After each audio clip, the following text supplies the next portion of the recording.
వాక్యాన్ని ఉందాం. పరిశుద్ధ గ్రంథాన్ని తెరిచి రోమా రాసిన పత్రిక 6వ అధ్యాయము 18 వాక్యము 20-21 వాక్యము చదవండి. పాపము నుండి విమోచింపబడి నీతికి దాసులైతిరి, ఇందుకు దేవునికి స్తోత్రము. మీరు పాపమునకు దాసులైనప్పుడు నీతి విషయమై నిర్బంధము లేనివారై ఉంటిరి. అప్పటి క్రియల వలన మీకేమి ఫలము కలిగెను? వాటిని గురించి మీరిప్పుడు సిగ్గుపడుచున్నారు కారా? వాటి అంతము మరణమే.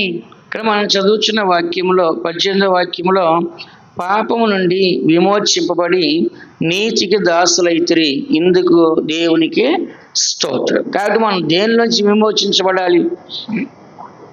పాపముల నుంచి మనం విమోచించబడాలి. మన పాపముల నుంచి విమోచించబడినప్పుడు మనము ఎలా మారుతుందంట?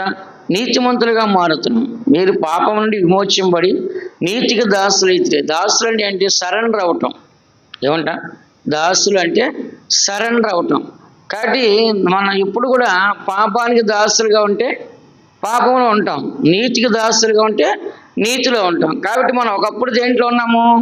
పాపంలో ఉన్నాం. పాపం నుంచి ఏమయ్యాము? విమోచన అంటే విడుదల. ఏమంట? విమోచన అంటే ఏంటంట? విడుదల చేయటం. కాబట్టి దేవుడు ఏం చేశాడు? మనల్ని పాపములోంచి విడుదల చేశాడు. ఇప్పుడు మనం దేనిలోకి వచ్చినాము? నీతిలోకి వచ్చినాం. పాపం అయితే మనిషిని నశింపజేస్తుంది, పాపం అయితే మనిషిని పాతాళానికి, నరకానికి, అగ్నిలోకి తీసుకెళ్తుంది. కానీ నీతి అలా తీసుకెళ్దో. నీతి నిత్య జీవానికి, నిత్య మహిమకి, నిత్య సీయోను యెరూషలేముకి, దేవుని వద్దకు తీసుకెళ్తుంది. కాబట్టి మొదటగా మనం దేనిలో ఉన్నాం? పాపములో ఉన్నాం. దేంట్లో అంట? పాపములు, అపరాధముల చేతను పాపముల చేతను చచ్చిన వారి క్రీస్తు మనల్ని బ్రతికించాడు. కానీ ఈ విమోచన అనేది ఎక్కడిస్తానని చెప్పాడు దేవుడు? ఎఫెసీయుల రాసిన పత్రిక 1వ అధ్యాయంలో చూస్తే ఈ విమోచనది యేసుక్రీస్తు ద్వారా ఇస్తానని దేవుడు చెప్పాడు. యేసుక్రీస్తు ద్వారా 1వ అధ్యాయం 6వ వాక్యం చదవండి. ఎట్లనగా తన ప్రియనియందు తాను ఉచితముగా మనకు అనుగ్రహించిన తన కృపా మహిమకు కీర్తి కలుగునట్లు తన చిత్త ప్రకారమైన దయా 8 చదివండి, 7 చదివండి. దేవుని కృపా మహదైశ్వర్యమును బట్టి ఆ ప్రియనియందు ఆయన రక్తము వలన మనకు విమోచనము, అనగా మన అపరాధములకు క్షమాపణ మనకు కలిగి ఉన్నది. ఇక్కడ మనం చదువుచున్నాము. పైన మీరు చూస్తే ఏమని రాస్తుంది? మనము తన ఎదుట పరిశుద్ధులమును నిర్దోషమును ఉండవలనని జగత్ పునాది వేయబడే మునిపే ప్రేమ చేత ఆయన క్రీస్తులో మనలను ఏర్పరచుకున్నాడు. దేవుని కృప మహదైశ్వర్యమును బట్టి ఆ ప్రియనియందు ఆయన రక్తం వలన మనకు విమోచనము, అనగా మన అపరాధములకు క్షమాపణ మనకే కలుగుతుంది. ఈ విడుదల ఎవరి ద్వారా వచ్చింది మనకి?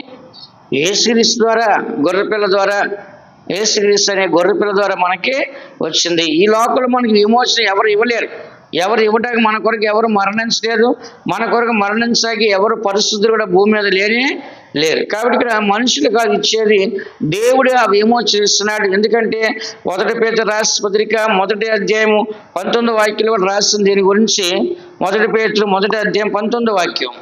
అమూల్యమైన రక్తము చేత, అనగా నిర్దోషమును నిష్కలంకమునగు గొర్రెపిల్ల వంటి క్రీస్తు రక్తము చేత విమోచింపబడుతురని మీరెరుగుదురు కదా. చూసారా? అమూల్యమైన రక్తము, అనగా నిర్దోషమైన రక్తము, నిష్కలంకమైన రక్తము, గొర్రెపిల్ల వంటి క్రీస్తు రక్తము చేత విమోచింపబడుతని మీరు ఎరుగురా.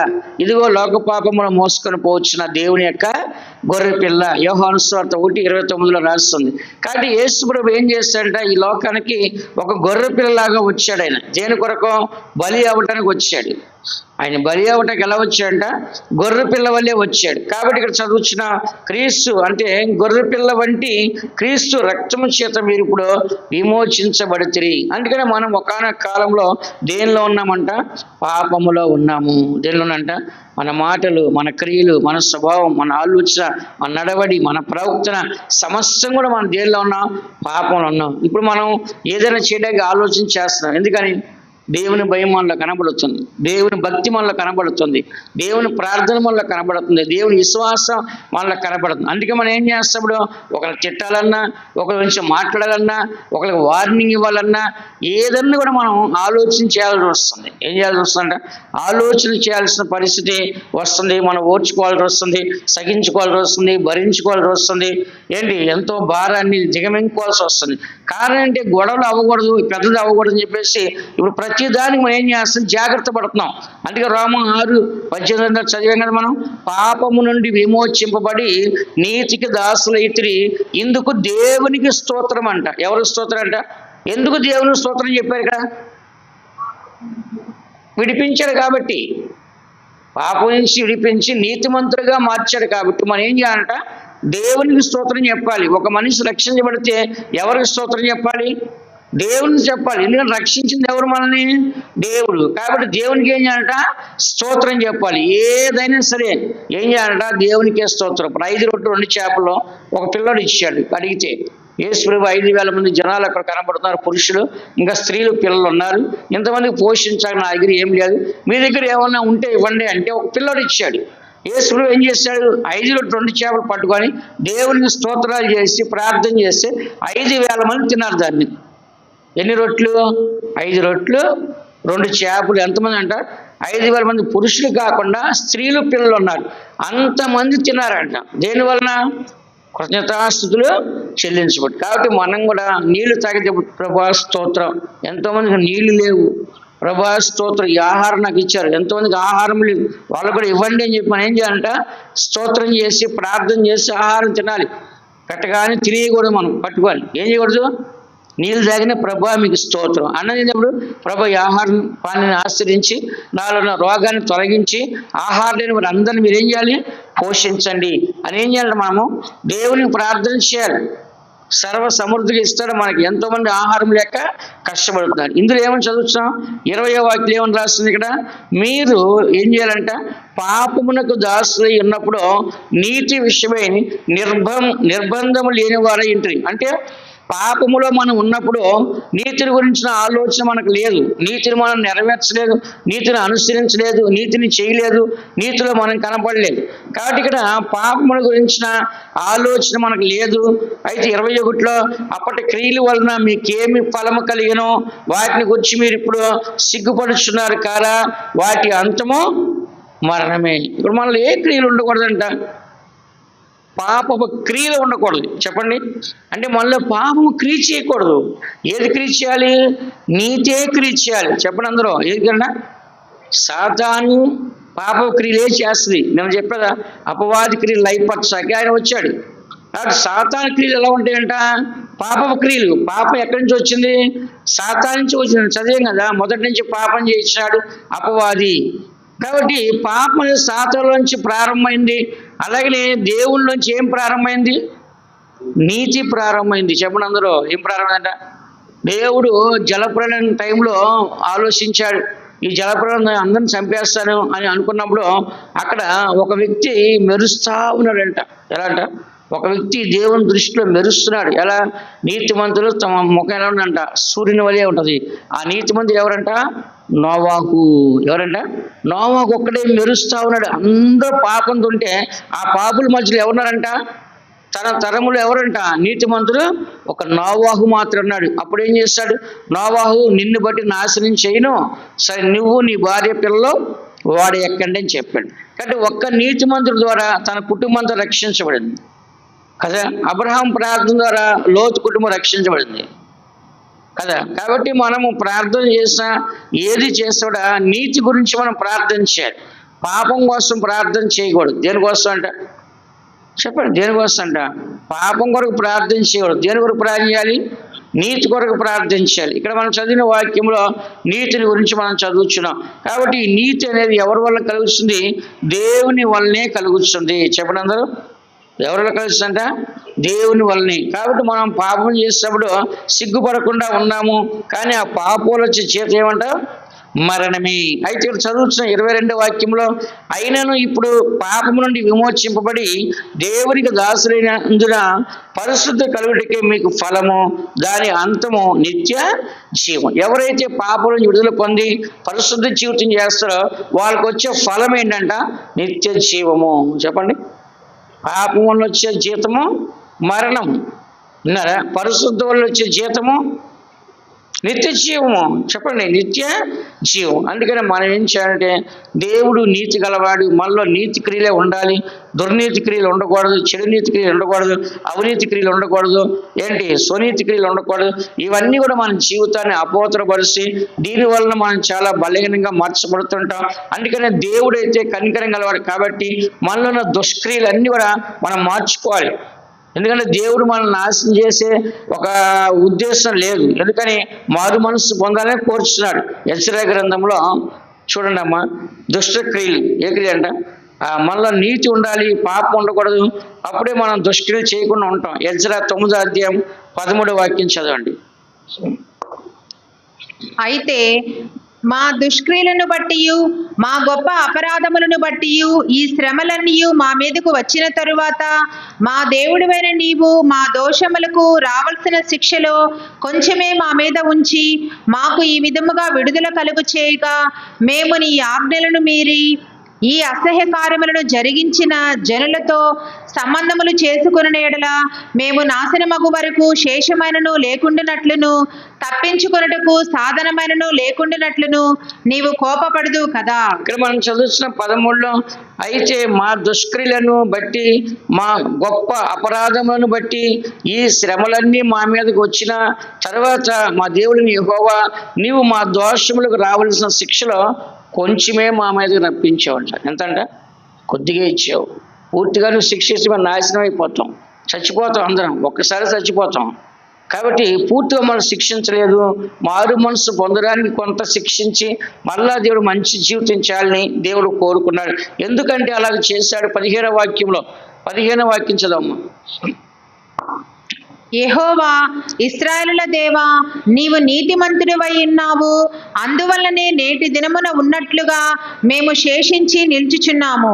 చిత్తగించుము, మేము నీ సన్నిధిని అపరాధులము కనుక నీ సన్నిధిని నిలుచుటకు అర్హులము కామని ప్రార్థన చేసితిని. ఇప్పుడు వీళ్ళకి గ్రహింపు వచ్చింది. అయ్యో మేము ఏ స్థితిలో ఉన్నాము, ఏ స్థితిలో జీవిస్తున్నాము, ఏ స్థితిలో పడిపోయామని చెప్పేసి వీళ్ళకి ప్రార్థన చేస్తారు. మనం కూడా ఏం చేయాలి? ప్రార్థనలో కూర్చొని ఈ విధంగా ప్రార్థన చేయాలి. వాళ్ళు చేస్తారు, అయ్యా నేను నిజంగా ఈరోజు ఉన్నానంటే నువ్వు కొంచెం నన్ను శిక్షించావు, నా దోషాలు తీసివేసావు, నా దుష్క్రియలు తీసివేసావు. మరి ఇక్కడ మనం చదువుచున్నాం, యెహోవా నీవు నీతిమంతుడుగా ఉన్నావు కాబట్టి అందువల్ల నేటి వరకు కూడా మేము ఈ దినం వరకు కూడా మేము శేషించి ఉన్నాం. అంటే ఏంటి? నువ్వు నీతిమంతుడు కాబట్టి మమ్మల్ని ఇంకా నాశనం చేయలేదు, ఇంకా మేము మిగిలి ఉన్నాం. ఈ దినం వరకు ఎలా ఉంటా? శేషించి ఉన్నాం, ఇంకా మేము బ్రతికి ఉన్నాం. కారణం ఏంటంటే దేవుడు నీతిమంతుడు. ఎవరని చెప్పండి? దేవుడు నీతిని ప్రేమించేవాడు. ఆయనకి నీతి అంటే చాలా ఇష్టం. నీతిని ప్రేమించి దుర్నీతిని ఏం చేస్తుంది? దేవుడు ద్వేషిస్తానని రాస్తుంది. కానీ దేవుడికి కావాల్సిన నీత దుర్నీత? చెప్పండి. దేవుడికి కావాల్సిన నీత దుర్నీత? దేవుడికి కావాల్సిన నీతి. కాబట్టి దేవుడు నీతిని ప్రేమించి ఏం చేస్తున్నారు? దుర్నీతిని ద్వేషిస్తానని రాస్తుంది. అందుకని దేవుని బిడ్డలు మనము మన యొక్క జీవితంలో ఈ సత్యాన్ని చదువుచున్నాం. దేవుడు నీతిమంతుడు కాబట్టి ఇంకా మనం నాశనం కాకుండా మనం ఏం చేస్తాంట? కాపాడుతున్నాడు. అదే దేవుడు గనక కోపడినట్లేదు కనుక ఒక్కరైనా మిగులుతారా? చెప్పండి. దేవుడు కోపడితే ఒక్కరైనా మిగులుతారా? ఒక్కరు కూడా మిగలరు. చదవండి కీర్తన గ్రంథము 45వ అధ్యాయం 7వ వాక్యం. కీర్తన 45:7. నీవు నీతిని ప్రేమించి భక్తిహీనతను ద్వేషించుచున్నావు కావున దేవుడు నీ దేవుడే చెలికాండ్ర కంటే హెచ్చగునట్లుగా నిన్ను ఆనంద తైలముతో అభిషేకించి ఉన్నాడు. ఇక్కడ దావీదుని దేవుడు ప్రేమించాడు, తన అందరు అన్నదమ్ములు ఎదుట అతన్ని హెచ్చించాడు. దేవుడు ఆనంద తైలంతో దావీదుని అభిషేకించాడు. కానీ దేవుడు దేన్ని ప్రేమించాడు? నీతిని ప్రేమించాడు. దేన్ని ప్రేమించాడంట? నీతిని. కాబట్టి దేవుడు నీతిని ప్రేమించాడు కాబట్టి ఇశ్రాయేలు ప్రజలు తమ జీవితాల్లో ప్రతిరోజు చేసే పాపాలని క్షమిస్తున్నాడు. వాళ్ళ మీద కొంచెమే రప్పించాడంట కోపాన్ని. అదే దేవుడు పూర్తిగా రప్పిస్తే ఏమైపోతారు? ఒక్కరు కూడా మిగిలి ఉండేవాళ్ళు కాదు. అప్పుడే అసలు నూతన సృష్టి చేయాల్సి వచ్చేది దేవుడు. ఇశ్రాయేలు ప్రజలు అందరూ నాశనం చేస్తుంటే మళ్ళీ నూతన సృష్టి చేయాల్సి వచ్చేది. కాబట్టి ఇక్కడ చదువుతున్న వాక్యంలో దేవుడు ఎవరంట? నీతిమంతుడు. కాబట్టి ఇంకా మనకి నిలిచిన ఎజ్రా చదివిన 9:15 యెహోవా ఇశ్రాయేలు దేవా, నీవు నీతిమంతుడివై ఉన్నావు, అందువలననే నేటి దినమున ఉన్నట్లుగా మేము శేషించి ఉన్నాము. చిత్తగించుము, మేము నీ సన్నిధిని అపరాధులము గనుక నీ సన్నిధి నిలుచుటకు అర్హులము కామని ప్రార్థన చేశారు. వీళ్ళు ఎక్కడున్నారు? బబులోను చేస్తున్నారు. బబులోను దేశంలోంచి ఎవరు తీసుకొచ్చారు వీళ్ళని? ఎజ్రా, నెహెమ్యా, జెరుబ్బాబెలు. వీళ్ళు ఏం చేస్తారంట? వీళ్ళు బయట తీసుకొచ్చారు. మరి అక్కడ ఎవరున్నారంట? దావీదు, షద్రకు, మేషకు, అబేద్నెగో కూడా చేసి ఉన్నారు. వీళ్ళందరూ కలిసి దేవుని కొరకు నిలబడ్డారు. నిలబడి వాళ్ళు ఎలాగైనా సరే మళ్ళీ వాళ్ళ దేశానికి వచ్చి వాళ్ళ దేవాలయాన్ని కట్టుకున్నారు. అప్పుడు ఇవన్నీ మాట్లాడుతున్నారు, అయ్యా మేము ఇంత దుర్మార్గులు, ఇంత పాపులమి, ఇలాంటి చెడ్డ పనులను చేస్తామని చెప్పేసి వాళ్ళు మాట్లాడుతారు. దావీదులో ఏముందంట? దేవుని నీతి ఉంది. ఏముందంట? చదవండి ఆ మాట. 1 సమూయేలు 24:13 వాక్యం. 1 సమూయేలు 24:13 చదవండి. దావీదులో నీతి ఉంది కానీ దుర్నీతి లేదు. 24:13 అమ్మా. పూర్వీకులు సామ్యము చెప్పినట్లు దుష్టుల చేతనే దౌష్ట్యము పుట్టును గాని నేను నిన్ను చంపను.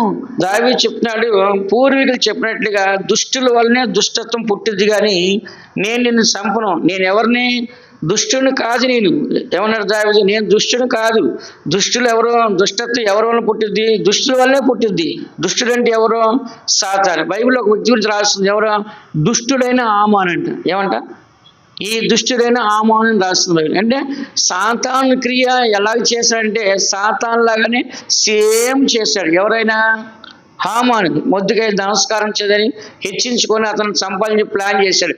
కానీ వెనకాల ఎవరున్నారు? అక్కడ ఎస్తేరు ఉంది. ఎస్తేరు ప్రార్థన చేసింది. ఎస్తేరు ప్రార్థన చేసి ఏం చేసింది? రాజుకి నిజం చెప్పింది. ఆ తర్వాత ఇశ్రాయేలు రక్షించబడ్డారు. అని ఇక్కడ దావీదు చెప్తున్నాడు, నీతిమంతుడు కానీ సౌలు దుర్మార్గుడు. కాబట్టి దావీదు అంటున్నాడు, పూర్వీకులు సామెత చెప్పినట్లుగా ఏమంట? దుష్టుల చేతనే దుష్టత్వం పుట్టింది కానీ నేను నిన్ను చంపను. ఎందుకని? దావీదు నీతిమంతుడు. ఎవరంట?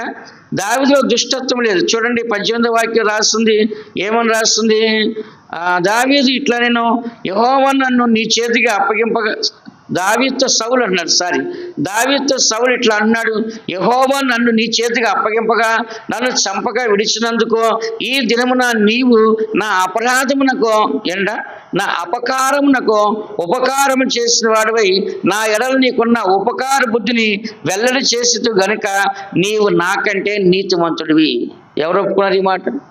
సౌలు ఒప్పుకున్నాడు. అయ్యా నేనే అపకారం చేస్తాను, నేనే దుర్మార్గ పనులు చేశాను, నేను చేసే అపకారానికి నువ్వేం చేసి నాకు ఉపకారం చేశావు.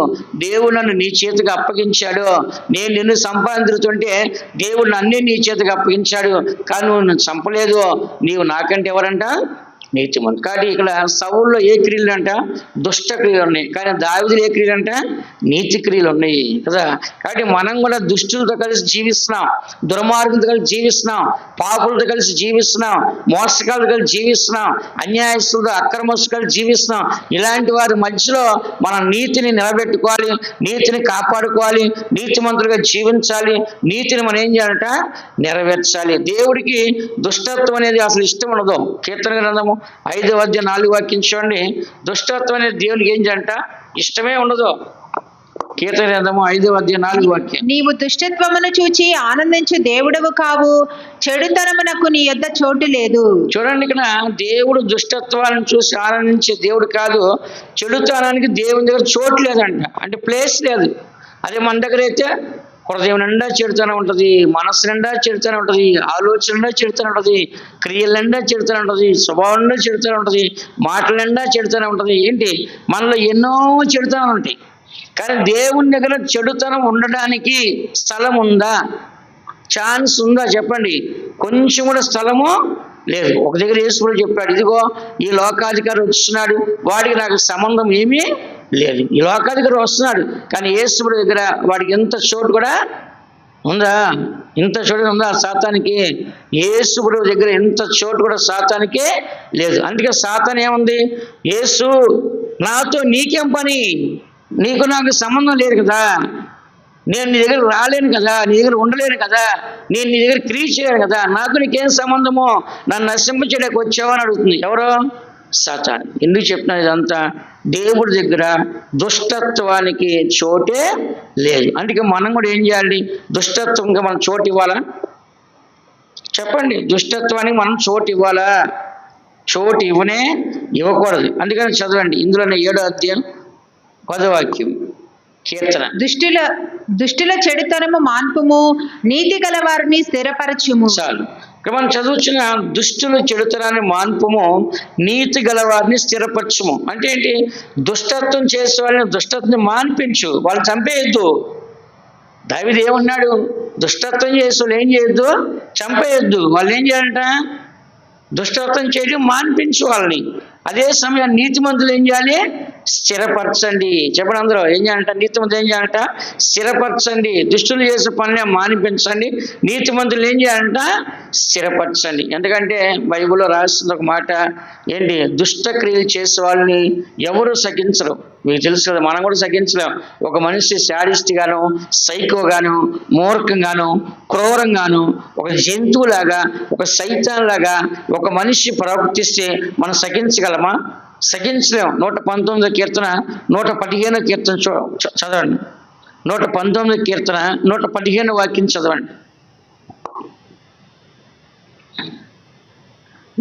నేను నా దేవుని ఆజ్ఞలను అనుసరించెదను, దుష్క్రియలు చేయువారులారా నా యొద్ద నుండి తొలగుడి. ఇక్కడ మనం చదువుతున్నాము, ఏమని చదువుతున్నా?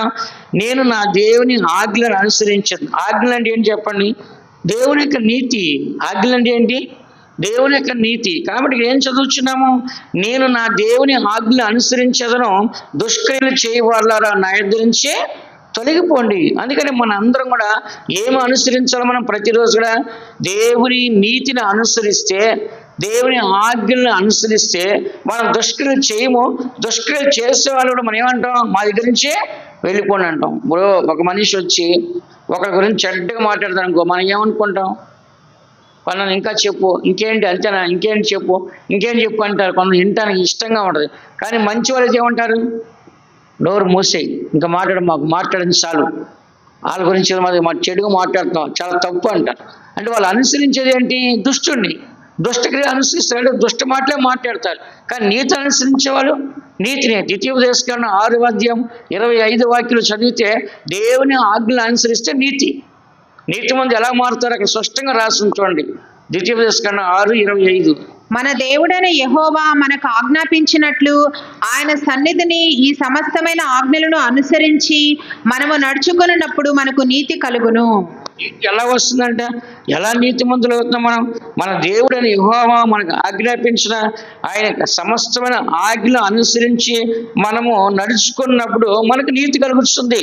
ఇక్కడ మనం చదివిన కీర్తనలు చదివాము, నేను నా దేవుని ఆజ్ఞలు అనుసరించేదను.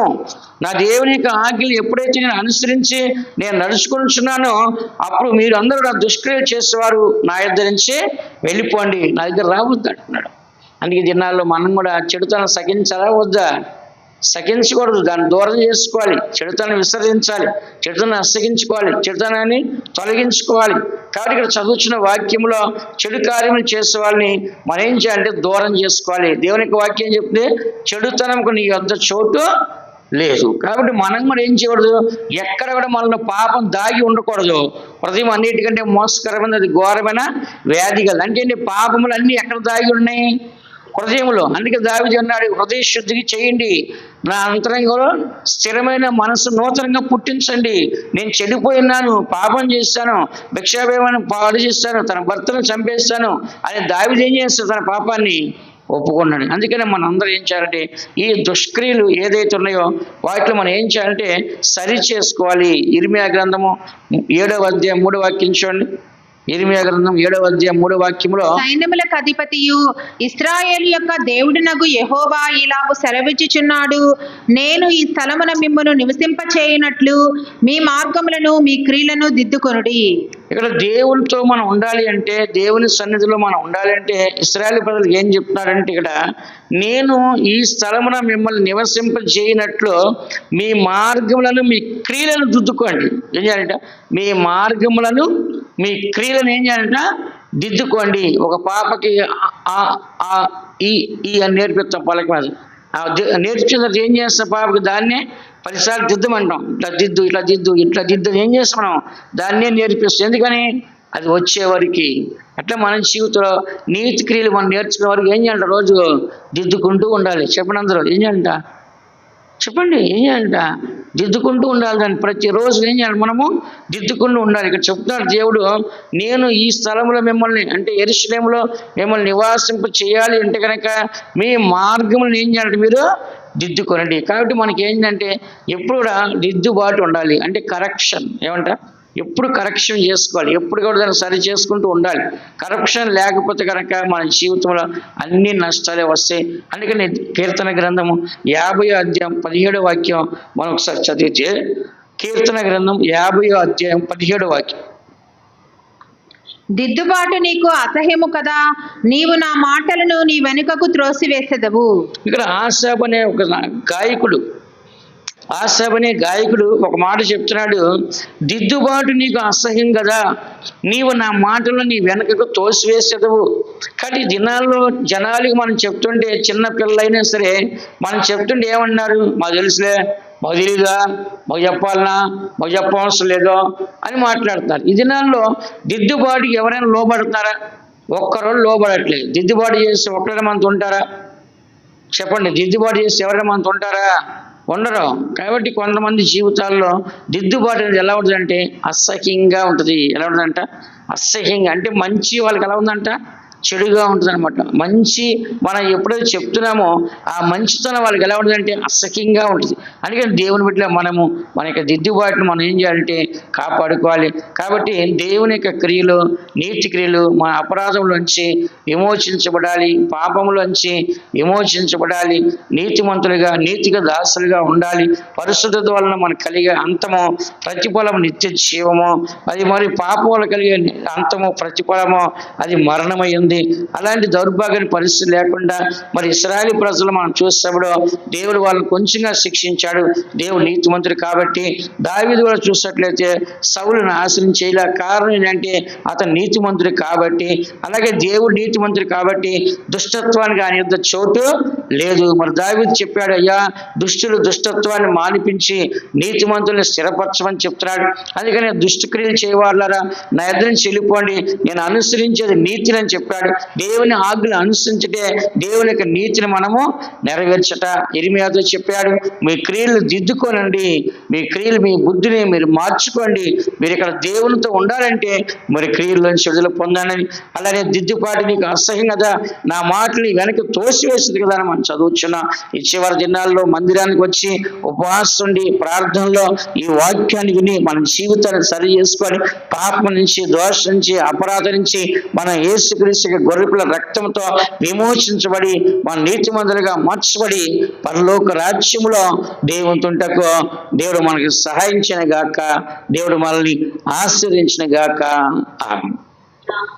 అతిక్రమ క్రియాల వలన నీదు దేహము గాయములొందెన్, నాదు అతిక్రమ క్రియాల వలన నీదు దేహము గాయములొందెన్, నా పాప శాప రోగములకై తండ్రిని నాలో గొట్టెన్, నా పాప శాప రోగములకై తండ్రిని నాలో గొట్టెన్. అర్పించితివి నీ జీవం, సమర్పించితివి నీ శరీరం, అర్పించితివి నీ జీవం, సమర్పించితివి నీ శరీరం, యాగమైతివి నీవే నాకై, నీ రుణమేల తీర్చేద ప్రభువా. యాగమైతివి నీవే నాకై నీ రుణమేల తీర్చేద ప్రభువా త్యాగమస్తీవి నీవే నాకై నీ రుణమేల తీర్చేద ప్రభువా స్తోత్ర స్తోత్ర స్తోత్ర స్తోత్ర స్తోత్ర